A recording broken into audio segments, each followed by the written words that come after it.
시청자 여러분, JTBC 뉴스룸을 시작하겠습니다. 지난 대선 국면이던 2021년 도피 중이었던 도이치모터스 주가 조작 주포 김모 씨가 공범에게 전달하려고 쓴 편지의 전문을 JTBC가 확보했습니다. 이 편지에서 가장 눈길을 끄는 건 김건희 여사만 빠지고 우리만 달리는 상황이 올 수 있다. 이렇게 우려를 밝힌 대목입니다. 김 여사만 처벌을 피하는 상황을 걱정한 걸로 보이는데 검찰이 이 편지를 이미 확보했던 사실도 저희 취재 결과 확인됐습니다. 이와 함께 저희 JTBC는 김 여사가 공범 중 한 명과 수억 원대 다른 투자 현안과 관련해 주고받은 문자 메시지 내용도 확보했습니다. 지금부터 차례차례 전해드리겠습니다. 먼저 주포 김모 씨의 편지 내용부터 조혜연 기자가 단독 보도합니다. 도이치모터스 주가 조작 사건 2차 주포인 김모 씨는 2021년 9월 중순부터 한 달 정도 도피했습니다. 검찰 수사망이 좁혀올 때입니다. 김 씨는 같은 해 10월쯤 A4 용지 3장 분량의 편지를 썼습니다. 김건희 여사 계좌 관리인으로 알려진 민모 씨에게 주려고 했던 겁니다. 검찰이 김 씨의 도피를 돕던 측근 A 씨의 주거지에서 확보한 겁니다. 편지에서 김 씨는 김건희 여사를 직접 언급합니다. 잡힌 사람들은 구속 기소가 될 텐데 내가 가장 우려한 김건희 여사만 빠지고 우리만 달리는 상황이 올 수도 있고 라고 합니다. 앞뒤 문맥을 고려할 때 달린다는 표현은 구속이 되거나 재판에 넘겨지는 걸 의미하는 것으로 추정됩니다. 본인들은 처벌을 받고 김 여사만 처벌을 피하는 상황을 우려하는 걸로 보입니다. 검찰 수사에 대비하며 고민한 내용들을 언급하다 나온 겁니다. 갑자기 3명 영장을 청구했다길래 정말로 아무도 출석하지 않기를 기대했고 간절히 바랬다며 지극히 상식적으로 호랑이가 입을 벌리고 있는데 아무 대책도 없이 출석하는 것은 바보짓이라고 썼습니다. 그러면서 도대체 형님이 왜 나갔는지 이해가 안 된다고 합니다. 형님은 당시 구속영장에 청구돼 법원 실질심사에 나간 이종호 블랙펄 인베스트 대표를 말합니다. 김 씨는 붙잡힌 뒤 검찰 조사에서 이종호가 왜 출석했는지 원망스럽다고 했는데 맞냐는 검찰의 질문에 맞다고 답했습니다. 형님이 이종호라는 걸 인정한 겁니다. 이어 나는 잘못 없어요. 누가 시키는 대로 했어요라고 답한다면 그게 바로 자백이라며 나도 또 전략을 바꿔야 하는 상황이라고 적었습니다. 김 씨는 검거뒤 검찰 조사에서 이 편지를 본인이 쓴 내용이라고 인정한 것으로 확인됐습니다. JTBC 조혜연입니다. 다시 도이치모터스 주가 조작 사건과 관련해 저희의 단독 보도로 이어가겠습니다. JTBC는 2차 주가 조작이 한창 이뤄진 직후 김건희 여사가 이 주가 조작 공범 민모 씨와 다른 투자건으로 주고받은 문자를 확보했습니다. 김 여사가 주가 조작 일당과 직접 연락한 게 확인된 건 이번이 처음입니다. 먼저 박병현 기자가 단독 보도합니다. 블랙펄 인베스트 직원 민모 씨는 2012년 1월 김건희 여사와 문자를 주고받았습니다. 도이치모터스 2차 주가 조작 사건이 한창 이뤄진 직후입니다. 민 씨는 김건희란 이름의 엑셀 파일을 만들게 한 의혹이 불거졌던 인물로 1심에서 징역 1년 6개월에 집행유예 3년을 선고받았습니다. JTBC가 확보한 두 사람 간 문자를 보면 2012년 1월 9일 민 씨가 김 여사를 사장님이라 부르며 문자를 보냅니다. 수신자 번호는 김 여사의 개인 휴대전화 번호입니다. 도이치모터스 주가 조작 공범인 블랙펄 인베스트 전 대표 이종호 씨가 연락을 주고받았던 것과 같은 번호입니다. 민 씨가 김 여사 덕분에 금융 실사를 오전 중에 마감했다고 말하자 김 여사는 20분 뒤 알겠다고 합니다. 그러자 민 씨는 번거롭게 해드려 죄송하다며 매도 타이밍을 다시 알려주겠다고 말합니다. 이틀 뒤 두 사람의 연락은 다시 이어졌습니다.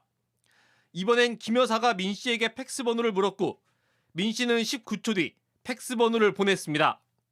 다시 이틀 뒤인 1월 13일 민 씨는 김 여사의 계좌번호를 물었고 김 여사는 민 씨에게 계좌번호를 전달했습니다. 두 사람의 대화는 민 씨가 속한 블랙펄 인베스트가 투자한 엔스퍼트란 회사와 관련한 내용으로 추정됩니다.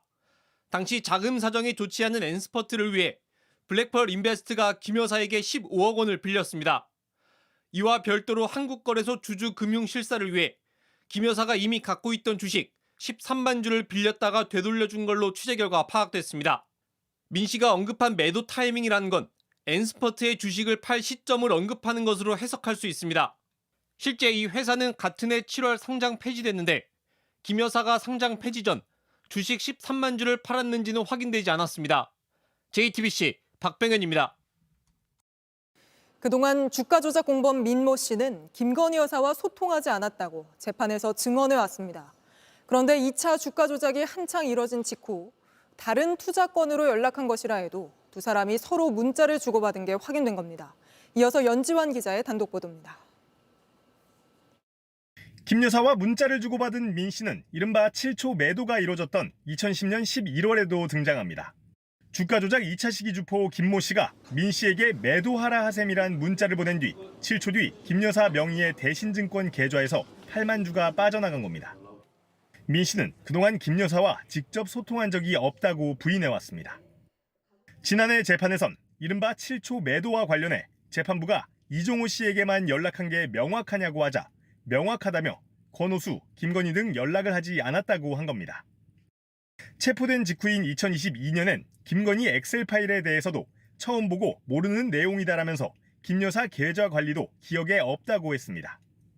특히 7초 매도 당시 김 여사와 주가 조작 공범들 사이 연락에 대해선 알려진 바가 없습니다. 이번 문자는 7초 매도가 있기 1년 3개월 뒤입니다. 김 여사와 민 씨가 직접 연락을 주고받은 게 드러난 건 처음입니다.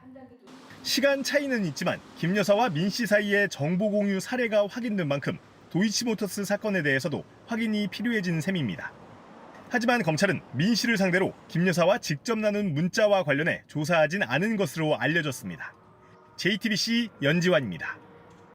12년 전 이 문자의 의미가 뭔지 계속해서 서복현 법조팀장과 스튜디오에서 짚어보겠습니다.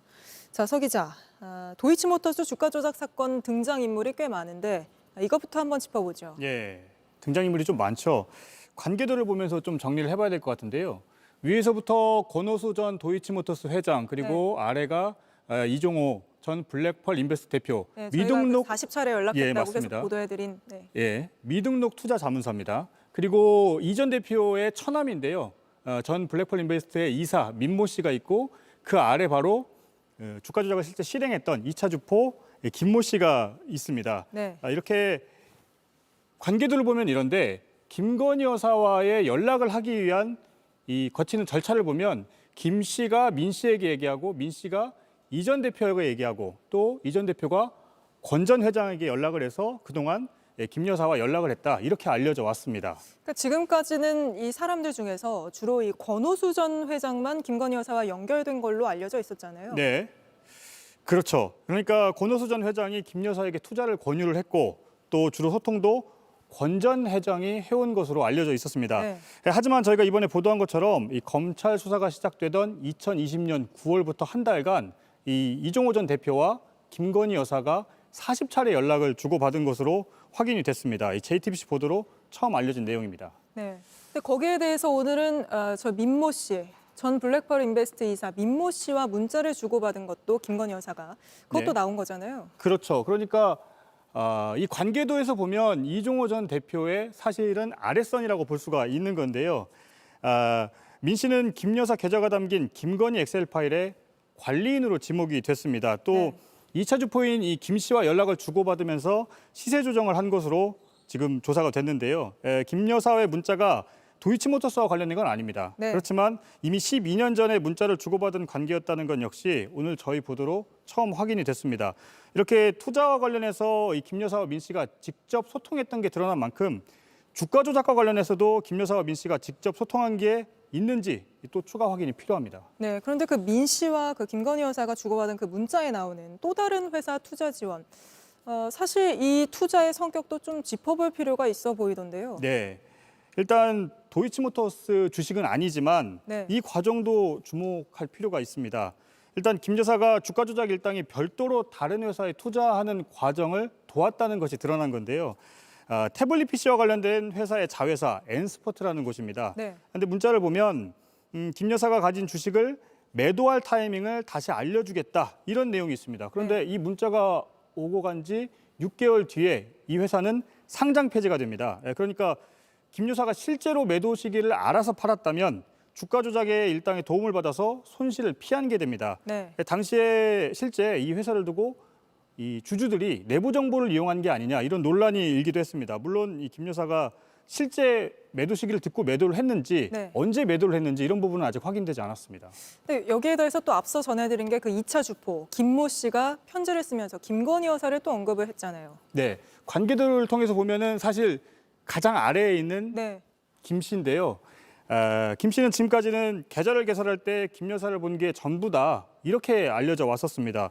주가 조작의 실행자이기도 하지만 김 여사와의 거리를 보면 앞서 그 단계를 거쳐야 하기 때문에 가장 멀리 있는 인물인 건데요.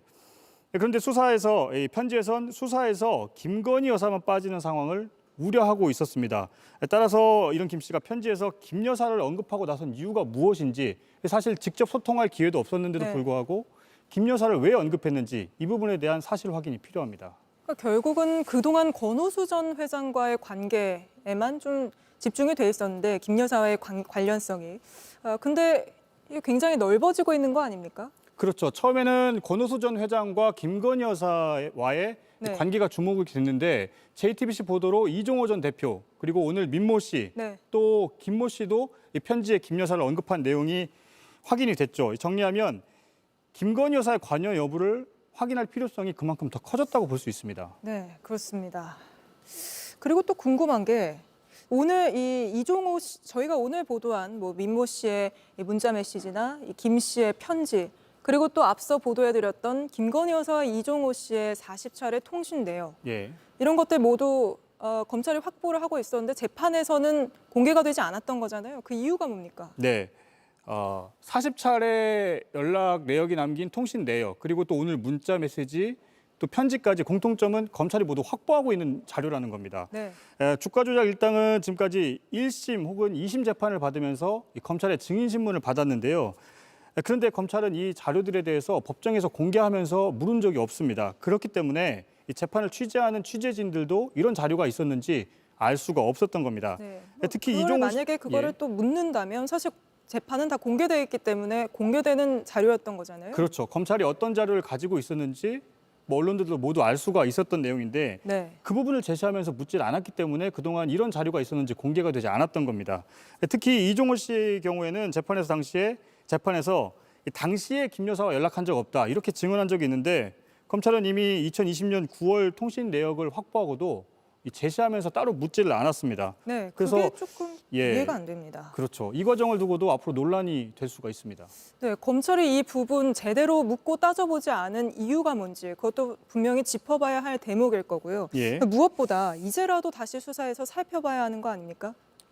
그렇죠. 그래서 아직 김 여사 처분 안 했기 때문에요. 검찰이 김 여사를 두고 어떤 판단을 할지 또 추가 수사를 이어나갈지 주목되고 있는 상황입니다. 특히 지금 국회에서 특검이 추진되고 있기 때문에 만약 특검이 도입된다면 김 여사에 대한 수사를 할 때 지금 JTBC가 보도하고 있는 내용들이 중요한 근거가 될 것으로 보입니다. 네, 내일도 후속 보도가 준비되어 있습니까? 네, 계속 취재를 하고 있고요. 내일도 후속 보도를 이어갈 계획입니다. 네, 알겠습니다. 오늘은 여기까지 짚어보겠습니다. 서복형 기자였습니다. 네, 수사심의위원회가 예상을 깨고 명품백을 준 최재형 목사를 기소하라고 권고하면서 그 파장이 계속되고 있습니다. 최 목사 측은 어제 검찰이 유도신문하는 10분짜리 음성 파일을 틀었는데 그걸 들은 위원들 반응이 적극적이었다고 주장했습니다. 먼저 한민정 기자입니다. 어제 있었던 최재형 목사에 대한 수사심의위원회는 8시간 동안 이어졌습니다. 이달 초 있었던 김건희 여사에 대한 수심위보다 3시간이나 더 길었습니다. 검찰이 더도 말고 덜도 말고 국민들의 눈높이에서만큼만 판단을 해달라. 직무 관련성이 있고 청탁이 있다라고 저희가 입증을 했고 검찰과 최 목사 측의 의견 설명이 끝난 뒤 위원들이 검찰 수사팀을 다시 한번 부르기도 했습니다. 핵심은 직무 관련성이었습니다. 최 목사 측은 검찰 조사 내용이 담긴 10분짜리 음성 파일을 틀었습니다. 전체 8시간 녹음 분량 가운데 검찰이 유도신문을 하는 부분을 따로 낸 겁니다.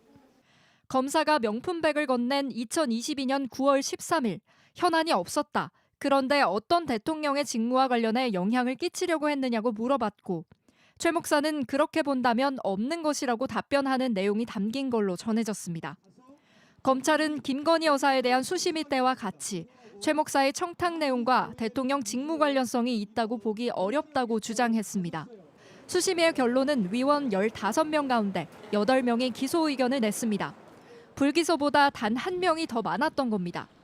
한 위원은 직무 관련성과 무관하게 최 목사를 재판에 넘겨야 한다고 주장했습니다. 이번 수심위에선 최 목사의 명예훼손과 주거침입 등도 함께 다뤄졌는데 모두 불기소를 권고했습니다. JTBC 한민정입니다. JTBC 뉴스를 시청해 주셔서 고맙습니다. 저희는 저녁 6시 50분 뉴스룸에서 뵙겠습니다.